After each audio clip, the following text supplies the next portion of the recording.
नमस्कार, मी Sunita बुरकुल cooking with Sunita बुरकुल मध्ये तुम्हा सगळ्यांचं खूप खूप स्वागत आहे। आज आपण गुढीपाडवा स्पेशल श्रीखंड आणि पुरी करतोय।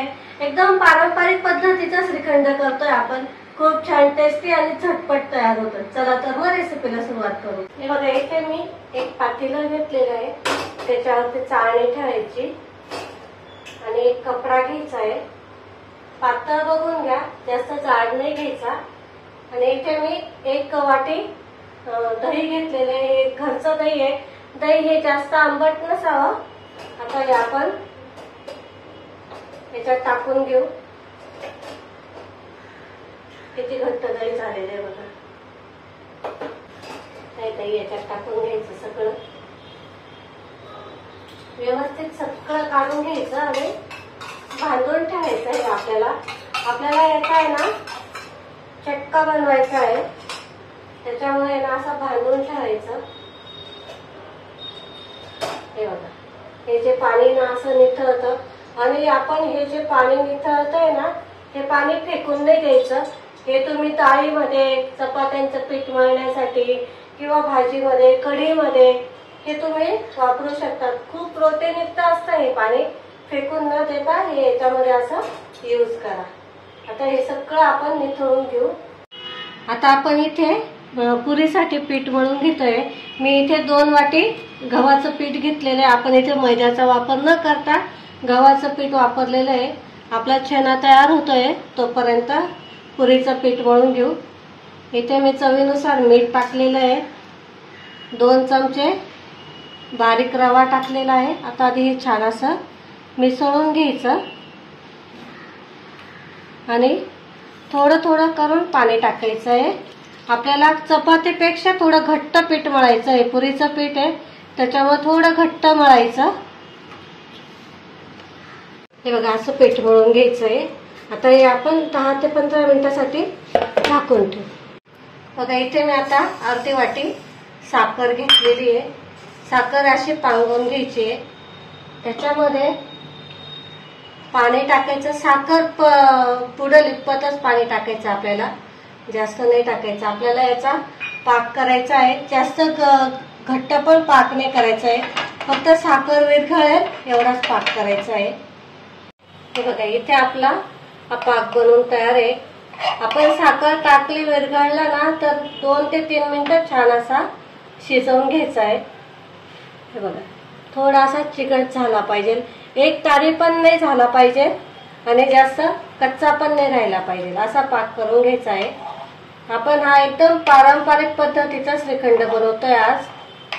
आता हे थोडं हलकं थंड करून घेऊ आपण। बघा, इथे मी काही फळं घेतलेले आहे, ऍपल घेतलेले आहे, डाळिंबाचे दाणे आणि चेरीचे काप करून घेतलेले असे बारीक बारीक। ते सगळे आपल्याला या पाकात टाकायचे। तुम्ही इथे कोणतेही फळ वापरू शकता, फक्त जे आंबट फळ असतील ना ते नाही वापरायचे। आता हे आपण मिक्स करून घेऊ आणि साईडला ठेवू। हे बघा, इथे आपला चक्का मस्त असा बनवून तयार झालेला आहे। याच्यातलं ना सगळं पाणी ड्राय नाही करायचं, हे असं थोडं हलकं राहू द्यायचं। हे बघा, असं आता हे पूर्ण आपण चाळणीने चाळून घ्यायचा। हा म्हणजे काय होतं की छान असा क्रीमी तयार होतो, स्मूथ तयार होतो। मग आपले श्रीखंड असे गाठी गोठळा राहत नाही त्याच्यामध्ये। असं चाळून घ्यायचं। केसर टाकतोय आपण आता याच्यामध्ये, छान कलर येण्यासाठी केसर टाकलेले आपण। त्याचबरोबर थोडी इलायची टाकते मी आणि बाकीची वरतून टाकते। इथे मी 4-5 इलायच्या घेतलेल्या होत्या, छान अशा काढून घेतलेल्या आहे। आपण हे सगळं थोडं थोडं याच्यात टाकून द्यायचं आहे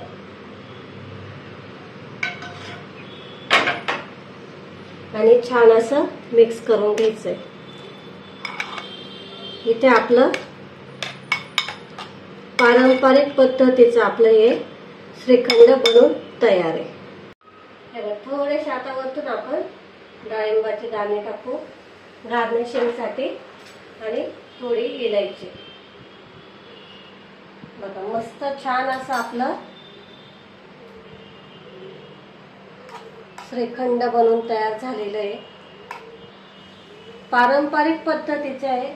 आपल्या पारंपरिक पद्धतीचे जे रेसिपी असतात ना त्या बनवायला अगदी सोप्या असतात आणि त्याचबरोबर चवीलाही खूप अप्रतिम लागतात. बघा, आपलं हे पारंपरिक पद्धतीचं श्रीखंड बनवून तयार झालेलं आहे. खूप छान टेस्टी आणि जास्त मेहनत न घेता बनवता येतं हे. आपलं हे तयार आहे. आता आपण पुऱ्या करायला घेऊ.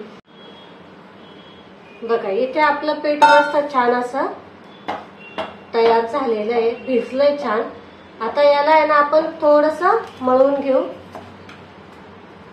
हे बघा, बिना तेल लावता छान असं मळून घ्यायचं. आणि इथे थोडासा गोळा घेते मी,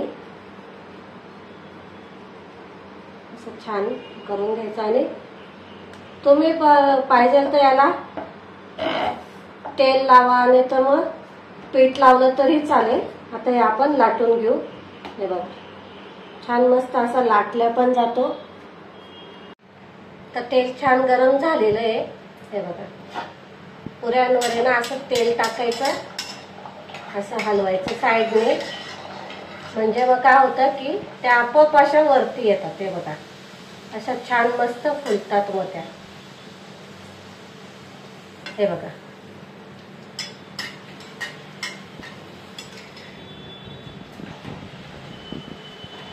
किती छान मस्त फुलतात.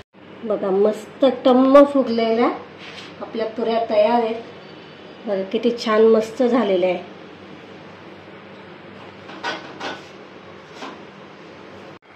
बघा, इथे छान असं आपलं श्रीखंड बनवून तयार झालेलं आहे. खूप छान आणि झटपट होणारी रेसिपी आहे. तुम्ही या गुढीपाडव्याला नक्की करून बघा, तुम्हालाही आवडेल. आपली पारंपरिक पद्धतीचं केलेलं आहे मी. आणि इथे आपण साखरेचं पावडर न वापरता इथे आपण त्याचा पाक केलेला आहे.